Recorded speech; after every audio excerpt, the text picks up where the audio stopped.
Welcome back to Between Two Coaches, a digital mentors podcast for visionary coaches, consultants, authors, and experts building purpose driven businesses. I am your host, Norbert Orlewicz, co founder of Digital Mentors. And in every episode, we dive into real, unfiltered conversations with thought leaders, mentors, and catalysts who are reshaping the way that we teach, lead, and grow. This episode, as always, is sponsored by our Digital Mentors Compass workshop.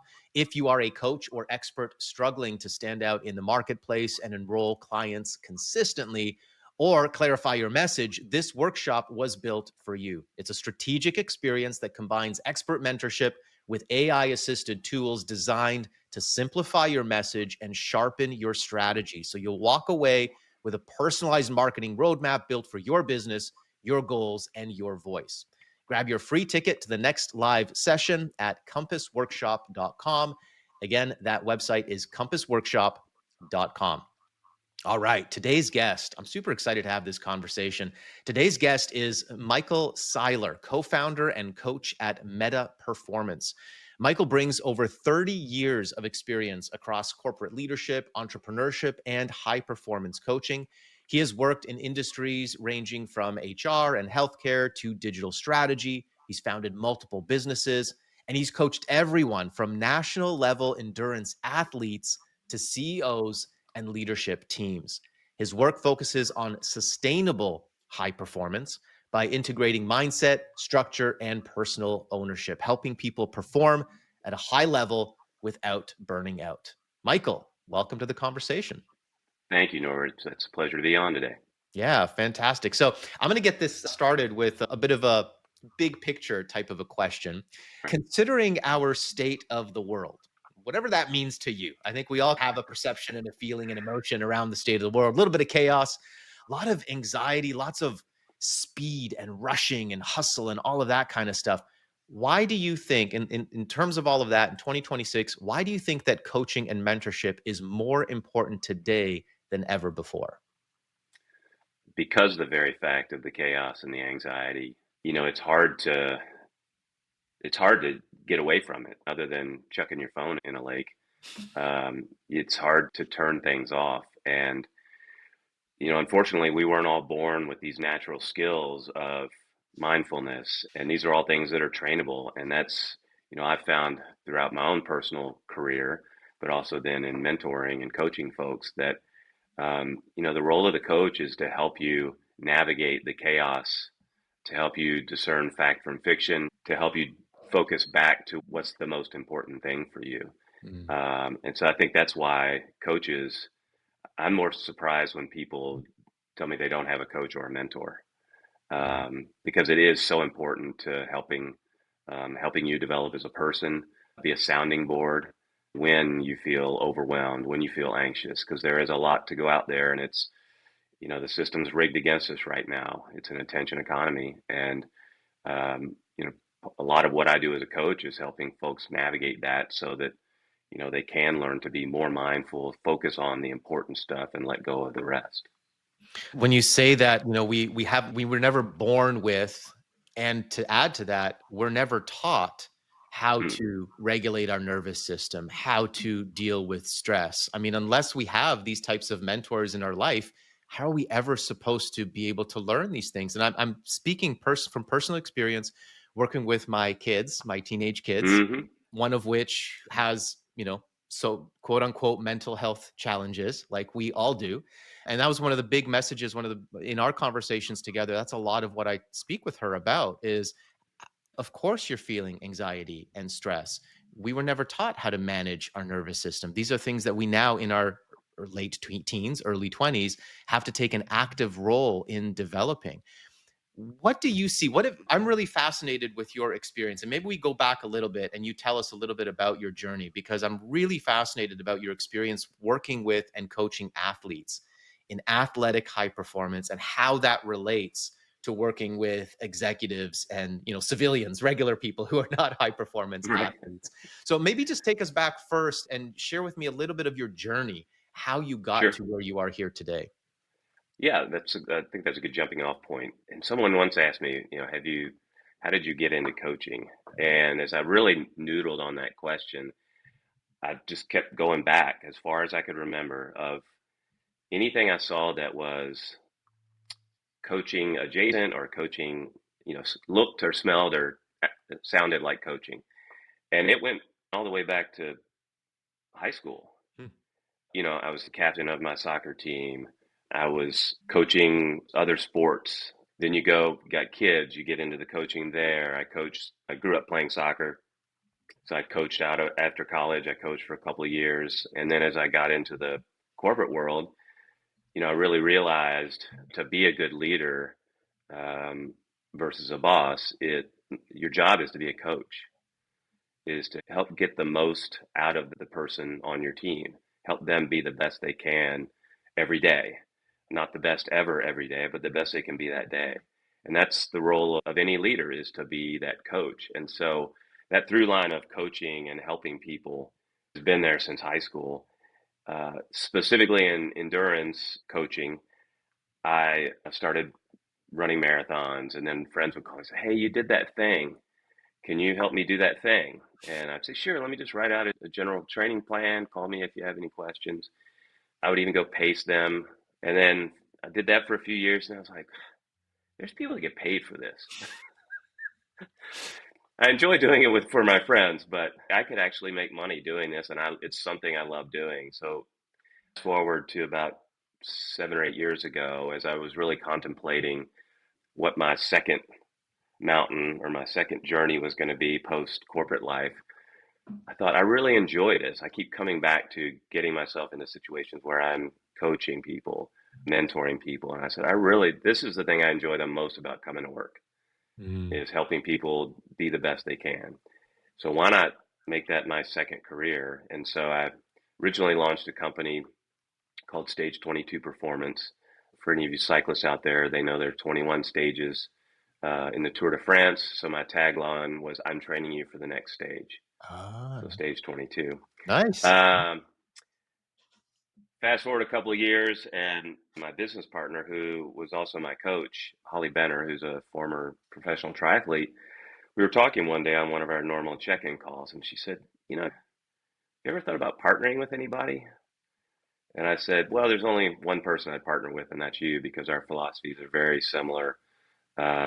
She comes from an organizational psychology background, so she sees the workplace from that lens. I've got 30 plus years in the corporate workspace, so I see the demands. And you also then find that a lot of the athletes I work with, have big jobs. A lot of these people that are CEOs, probably former athletes, and still want to, maybe they're not competing at a national level, but they still want to go as hard, be as good as they can at age 50 or age 60. Um, the great thing about that is it really gives a common language that we can talk about the importance of rest, the importance of, both pushing hard and doing the base stuff, nutrition. So all of this stuff we can talk about, and it's a language they understand, regardless of whether we're talking about what's going on at work, what's going on with their workouts. Mm. Nice. There's something that you mentioned there. You talked about coach as leader. You talked about yourself as captain of your soccer team in leadership positions. Now, it's interesting because this is where I sometimes push back against the ICF definitions of a coach, and I have conversations with people all the time around the definitions of coach, consultant, mentor. Where's the lines? ICF has a very specific definition of coach. Mm-hmm. And in their definition of coaches, we're not supposed to be a leader or a consultant. We're supposed to coach with the other person and allow them to find their sort of, let them guide the process. How does that work for you? How do you see that? And how does that contradict with your philosophy about this leader coach and this executive leader being a coach, where these lines are blurred? What does a coach Mm-hmm. mean to you? I do think there's a part of the ICF definition that I do agree with. Our role as a coach, in this great saying that, questions pull, answers push. And, my job is the answer to whatever the situation, whether it's um, athletics or work. 99% of the time, the person I'm working with has the answer inside. Mm. It's just getting that out of them, shining the light on it, which is not it's not telling them. I don't even profess to have all the answers. But my job is to ask good questions to get them to figure it out, so that it's ingrained and embedded, and it's their realization of these are the things I need to do, or these are the things that are sabotaging my performance. Um, but I also think that part of the role of a leader is, we talk about the shadow of a leader and what shadow do you cast? And part of our role is um, to lead by example. It sounds crazy, but one of the greatest leadership lessons I got was when I was working for a landscaping company during college. And we had, every crew had a leader, supervisor, and then you had the grunts like us that were digging the holes. And I was just surprised that my supervisor would get down there and plant plants with us. And I said, "Why do you do this? You don't have to." He said, "Because I would never ask you to do something I wouldn't do myself." And that just really sunk home, that there's that role of the leader setting the example, getting in the trenches with folks. I'm not telling them what to do, but I'm showing them that I've got their back. I'm in it with them, even though I'm their quote organizational leader. But we're a team. I've just learned that throughout my career playing soccer, is that you got to lead by example and just get in the trenches. And maybe that's something that bosses, those in charge of organizations and teams can learn, is that you can be a leader without necessarily telling people what to do. And in fact, perhaps you can be a stronger leader if you can embrace a little bit of that coach in you and really look for the best in people and build them up instead of just barking directions and orders. And I guess that's what you're talking about there, is being that leader Yep, in the trenches, and that's really there for the betterment of the individuals as well as the betterment and the bottom line of the company, right? absolutely. And that I always saw my role as a leader is I want people to come through. I just started thinking about my legacy, and I wanted to help develop people for that next role, for that bigger thing, if that's what they wanted to do. Because I thought that was my legacy, was if I helped develop these people to get where they wanted to go, I've done my job as a leader.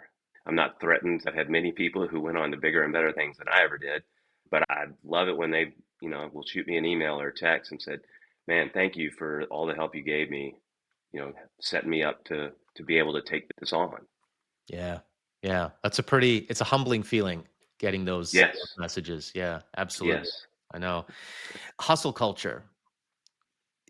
Everything seems more stressful than ever. I speak with so many executive coaches, people that are transitioning from corporate. I've actually never worked in corporate, so I don't have that personal experience.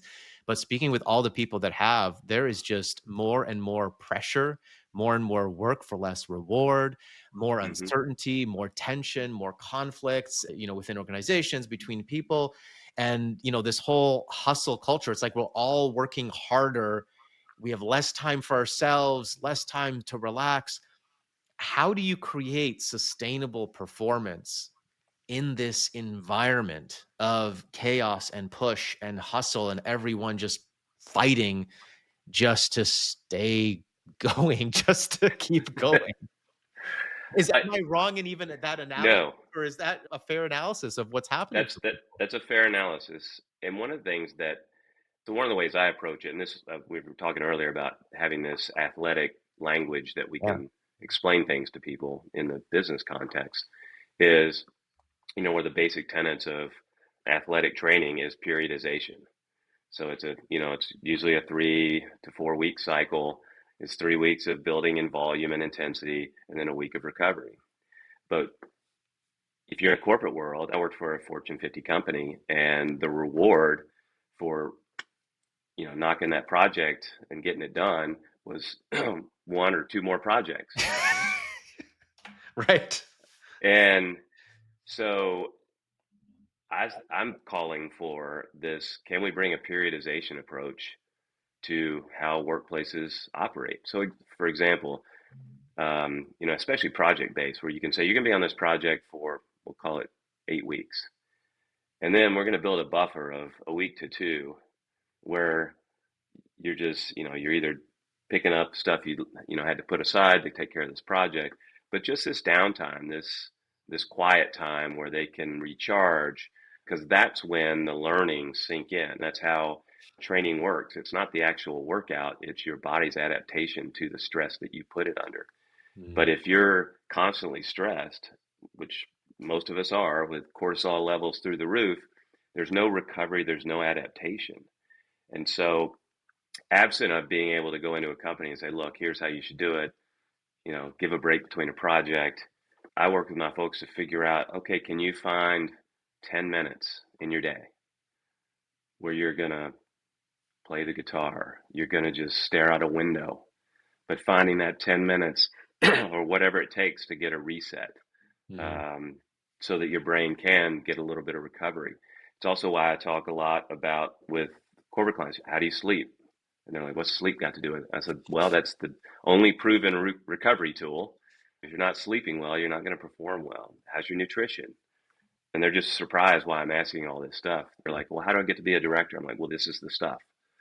You got to take care of yourself. You got to be there to perform every day. You have to show up every day. You have to be consistent. But it is hard because the natural inertia, the corporate inertia is go, and each thing should be better than the thing that preceded it. And it's hard to manage. And so working with folks to learn how to either carve time in their day or make sure they carve time in their week just to have some down time where they can research stuff or whatever, go for a walk, but just to allow the body to recover and adapt and soak in the stuff that they've been learning along the way.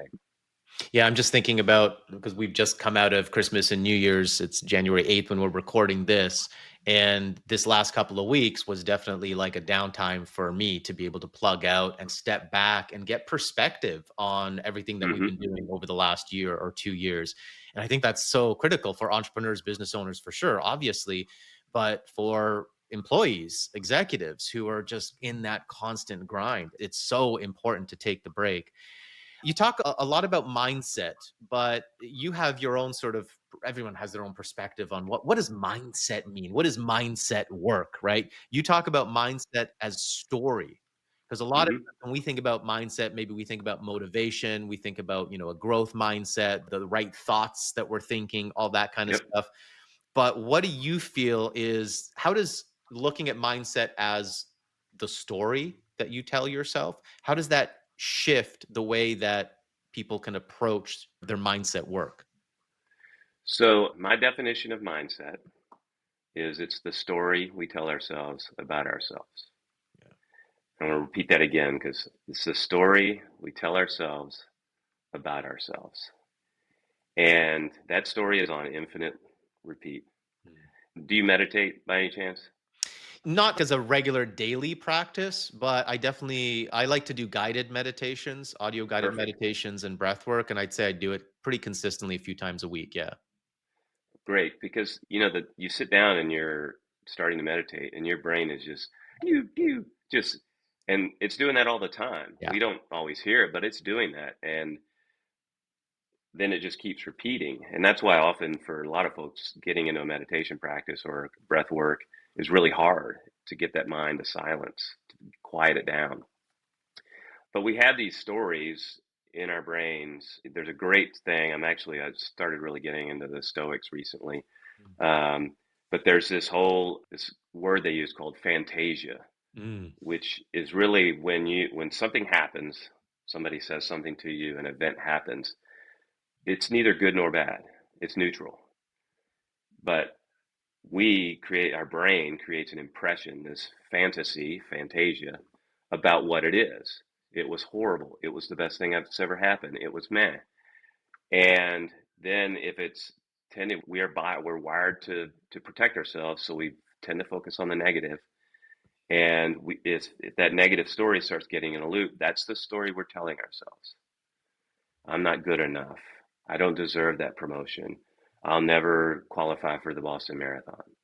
And that's just self-defeating. The flip side is if you're able to learn how to, reflect, discern what's really going on, and turn things, I'm not saying blissfully positive, but realize that's this thing that happened is neither good nor bad. I just need to make the best of it. Mm. And that's how, and then it's just repeat, repeat. A lot of the work I do is what I call story work, and it's helping folks, whether it's they want to talk about dealing with a difficult leader. I will have them with some prompts literally write out a story about a bad meeting. I've even used it with my athletic clients post event. You tell me what was going on in your brain, the whole thing from the moment you woke up to the end of the event. And then we go through that. I have a process that we go through that. It's called the enlifted method. And we break those stories down, and it really helps them discern, like, oh, that's my brain getting out of line. That's not real. This was real. This is what I really felt in the moment. Great. Let's make sure we highlight that and focus on that. Because what we want to do is get those stories out of your head where they're just wreaking havoc. Getting them on paper allows us to turn to be an observer of Mm-hmm. the story. We're not in the story anymore. Right. And then this method for breaking down the story, we start to insert the breath. So slowing things down, having them read it out loud and slowing it down. And all of a sudden they see new insights. They see things that, God, I don't even know why I was worried about that. That wasn't even a big deal. Or, oh my gosh, I totally forgot this good thing happened. And that's what this says about me. It says that I'm, a good coworker, or I'm a good spouse, or a good friend. But until we get them out of those stories out of the head and onto paper and start to break them down, it just becomes that loop that they can't get out of. Yeah, yeah, absolutely. And working with clients, share with me some experiences that you've had because you take a really holistic approach with your clients. And Hmm. actually, this is something that, you know, I might create a little bit of confusion sometimes for my clients with, because this is interesting. From a marketing perspective, I'm always telling people to niche down, to specialize, to Hmm. focus on, instead of trying to help everybody and solve everybody's problems and solve a slew of problems, what if we focus and specialize on solving a specific problem, right? So I'm thinking about, so some coaches might really narrow down and niche down. However, once you get into the coaching work, once you have that client and you're working with the coach, we were talking about just before this, you discover that the one problem that we're trying to fix is actually connected to a whole slew of other Yep. problems. And so we can't just address this one problem for a narrow focus. We need to actually look holistically at the individual.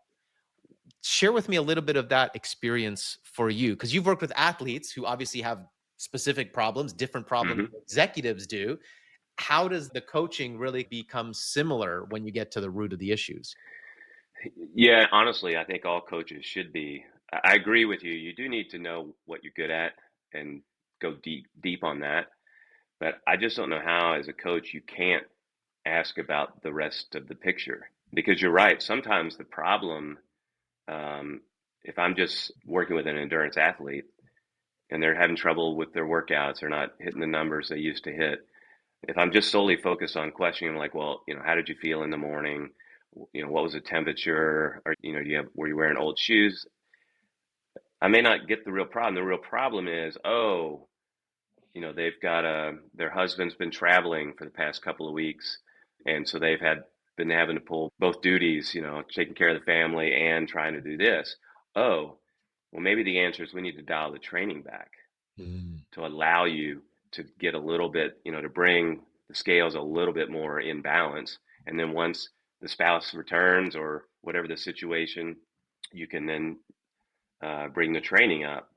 But you find with type A people is that, don't lessen my training. I can do all of this. I'm like, no, my job is to keep you from hurting yourself. Let's bring the training back. It's not going to ruin the plan. We can adjust this. But if you're not asking all those outside questions about the whole person, you're going to miss some stuff. I'm trying to think of some good examples. Well, I will tell you a good example. I work with, he was former CEO of a company that I used to work for, but he's also a good athlete.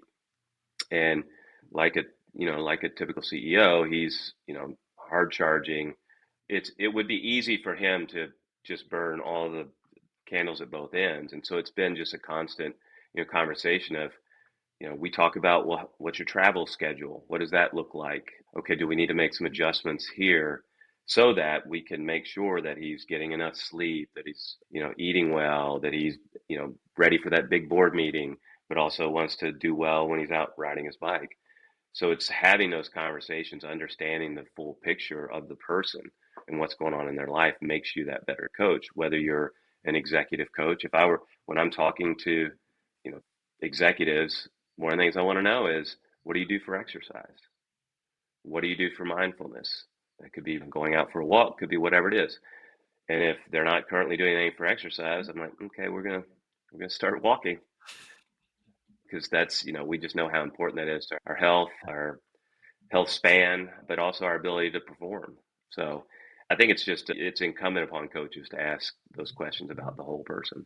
Yeah, absolutely. I can relate to that. I'm a marketing coach. We help our clients with marketing, but 9 times out of 10, when we got on a coaching call, we're talking about emotions and we're talking about their situation, their current circumstances that they're dealing with, because all of these things are affecting their marketing and their ability to grow their business. Yeah, 100%. Yeah. Yep.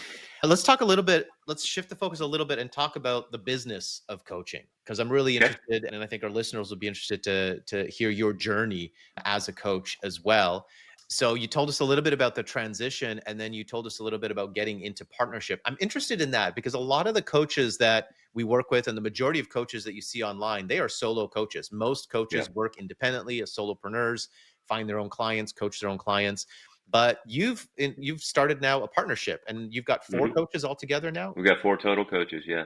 Share with In me our, what that's like, pros and cons.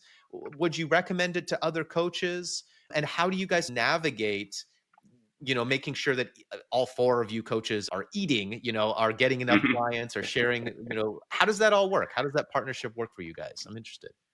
It works great from my perspective. One of the big attractive things for me was um, having someone to pitch ideas early on. When Holly and I started Metta Performance, we would do athlete reviews and we would go over each other's athletes.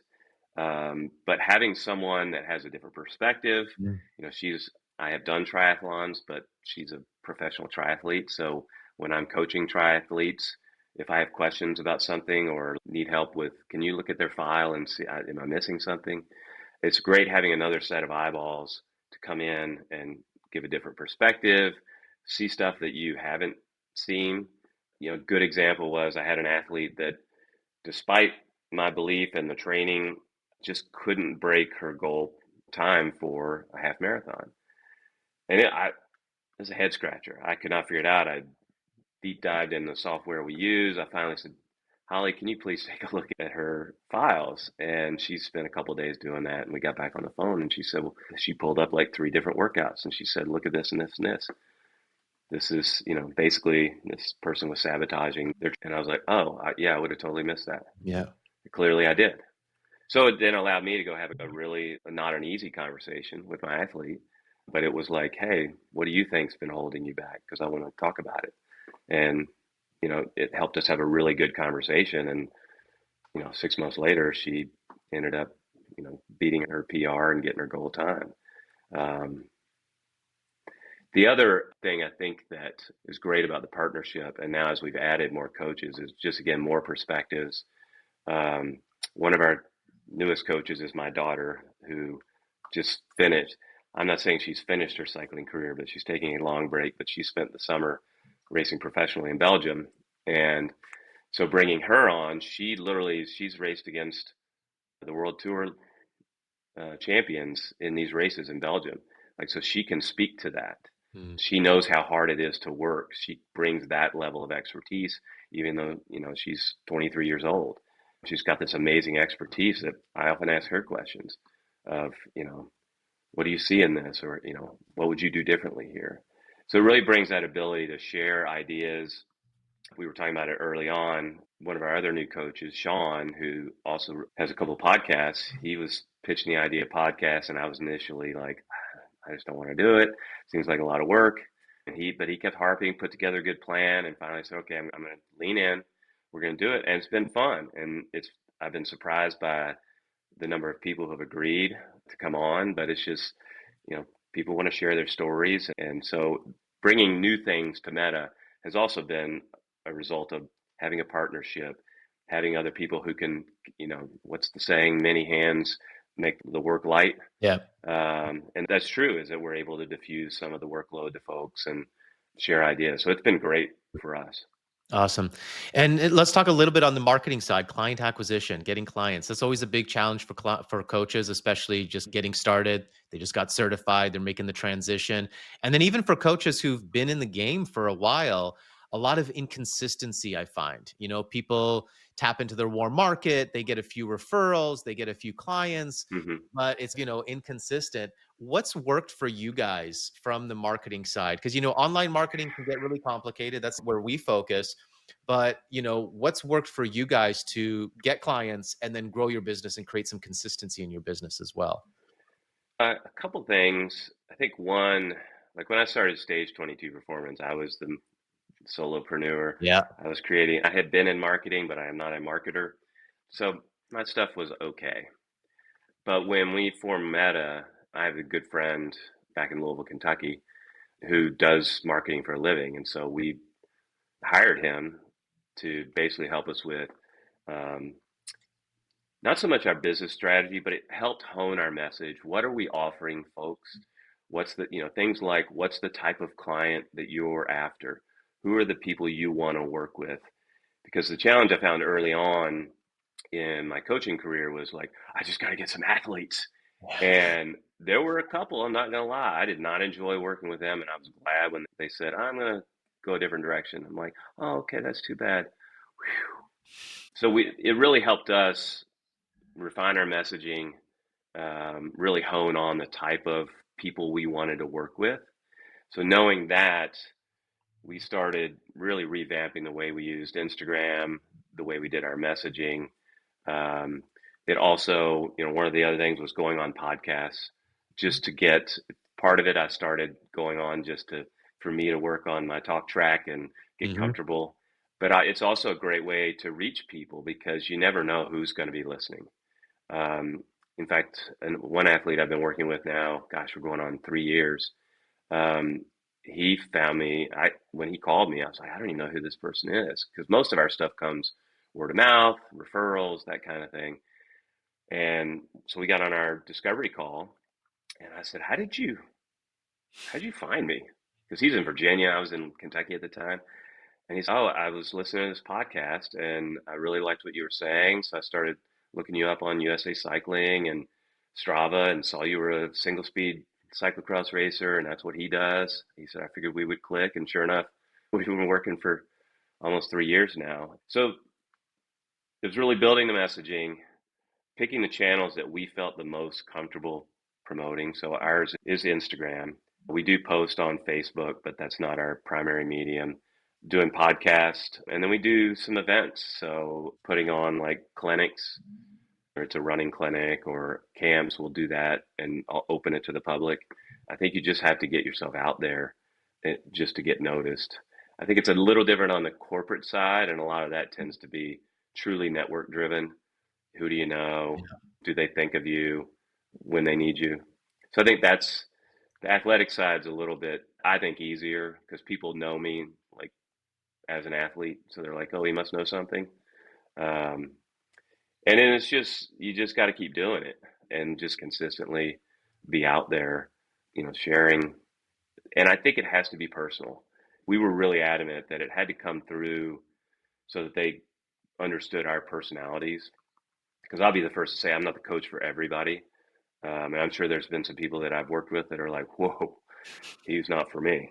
But that's really important because that coaching relationship, it's built on trust. Yeah. And if you have trouble trusting the person or can't open up, it's not going to work. And so it's really important that people understand who I am as a person.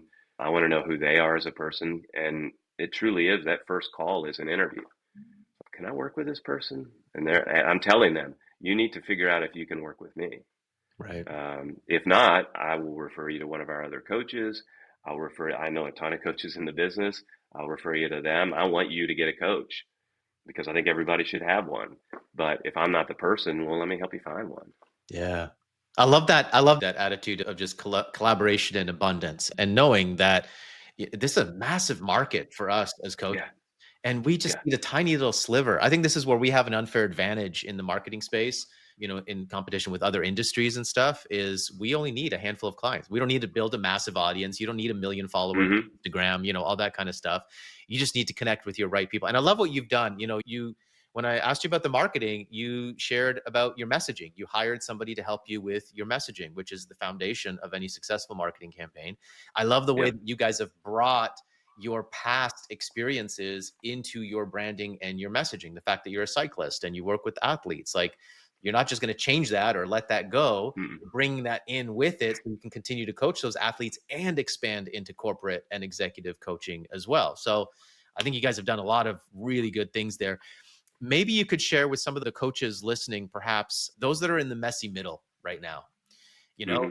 that area where, let's, like, they know they've got skills, they know they've got a gift, they know that they can help a lot of people, but the marketing and the growth is a real challenge because it can be really hard to get this business started. Making your first sale is honestly harder than making your 10th or 15th or 20th sales, Oh, sure. right? Sure. And then sometimes you get a few clients, but you can't get that consistency. And so there's the stress of, the bills, there's the Hmm. self-doubt that comes in. Can I do this? Am I cut out to do this? Especially if you've never done something like this on your own, where you're now responsible for your own income, right? You're the salesperson, you're the Right. entrepreneur. You got to make this happen. Based on your experience, your journey, everything that you've learned, what is some advice that you can give to those coaches that are in that messy middle there? They haven't broken through just yet. I think there's a couple of things. You have to operate like a company. And I think that's what a lot of solopreneurs don't do. And you have to, so what does every good company have? They have a board of directors. What's the role of the board of directors? They're advisors, they're mentors, they're the people that keep you from doing stupid things. Potentially, they're people that can refer people to you or connect you with people who could help you build your business. So find, a handful of folks and fill that board with people that, you see a lot in common, and have some people that you are probably going to fight with, because those people are going to give you a perspective. They're going to get you out of your echo chamber. So get a board of directors or advisory board, whatever you want to call it, and meet with them regularly, either one-on-one or as a group, and say, here's where I think the next, 6 months of this is what my marketing plan looks like. What feedback would you have for me? So getting a board of directors, I think reaching out to other coaches. I think that's one of the reasons people feel like, oh, they're going to steal my secret sauce. And I'm like, we're all reading the same science. We're just applying it in the way that makes sense to us, that we think is going to benefit them. And every person's unique. So you're not going to just be checking boxes. I'm going to create a customized plan for you because you've got a specific problem, and it's going to be different from this person's over here. So I think networking with other coaches, I have some coaches that I still talk with regularly because, they've been in the business. One of them's been in the business longer than I have. Another one has built a really nice company. And we were trying, as we were growing our company, I called him up and said, hey, I've got a bunch of questions to ask you. And he's like, sure, let me help you. I think the other thing is, don't be afraid to make mistakes. And with that, try different stuff. We messed around with long form video. We've messed around with pictures. So, one, the algorithms change all the time. So what worked 6 months ago, it probably isn't working now. But find the things, try the things, because you honestly, I'm not advocating just throw everything against the wall, but find stuff that you're moderately comfortable with and try them and see what happens. And if you see traction, do it a little more. If you start to see that fall off, try another thing. Because it is a lot of moving targets, and you do see those fluctuations. But so I think it's, get an advisory board, talk to other coaches about how they got started. If you're worried about talking, like me talking to another athletic coach, then pick somebody outside in a different type of coaching. And then you just got to start doing stuff, and you're going to realize you're going to make some mistakes, and you'll eventually hit on the thing that works for you and your company.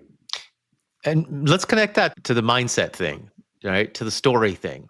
Yep. What are some stories that you've had to, maybe as a coach through your journey, what are some stories maybe that you've had to shed or shift to be able to step into the success that you've created for yourself?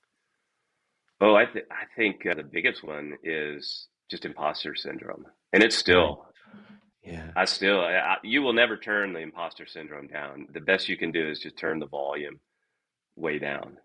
But there's times where even today, as long as I've been coaching, I'm like, what am I doing? So I have to stop. And so one of the tools that I use with my clients, which came from the Enlifted method, is called celebrating the wins. Mm.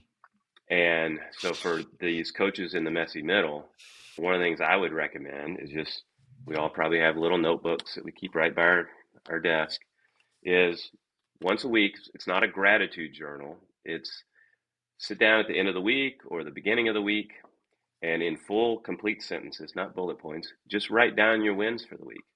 It could be, I got the most likes on Instagram of that one post. It could be, oh, I got 2 referral calls, or, oh, we completed our messaging strategy. But what that does is then you're creating evidence for your brain. Yeah. So when you have those moments of imposter syndrome or doubt and woe, you just pull that little book out and you go, oh, look at all these things I've done. Look at all this progress that I've made. This is also a great tool for if you've got kids. Have them start doing a celebrate the wins journal once a week. Have them sit down. What were your wins for the week? So that they build that positive mindset, can start to see progress. Because that's the problem when you're in that messy middle, is you're doing all these things and you just feel like you're treading water.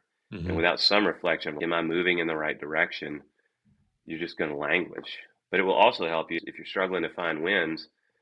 Start to look back at what you've been doing, and maybe there's some stuff you need to stop doing or do more of. Yeah, that's a great tip. And it's such a simple thing that we can do. We talk about that all the time, celebrate those wins, the small victory, Mm-hmm. because yeah, it's a difficult journey. It's a difficult experience just being human on this planet, let alone trying to actually accomplish things and Right. create things and, be of service in the marketplace. It is not an easy thing.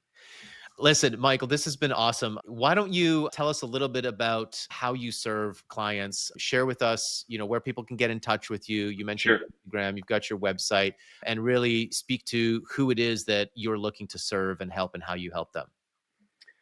Great. Thank you. Yeah. So as I mentioned earlier, our primary social media channel is Instagram, and we're at Metta.Performance. That's Metta with 2 T's. Don't sue me, Zuckerberg. We have our website, Metta Performance website, which is pretty thin purposefully. We really want to just explain how we work, what we're about, and learn about our coaches. And we really just want people to call or connect with us and schedule some time. We do a little bit on LinkedIn, but it's still Instagram and our website are the primary channels. As far as the type of people we love working with, it is those type A people who want to get the most out of their life, whether that is, we say it's human performance coaching that creates capable, inspired, and passionate people in work, sport, and life.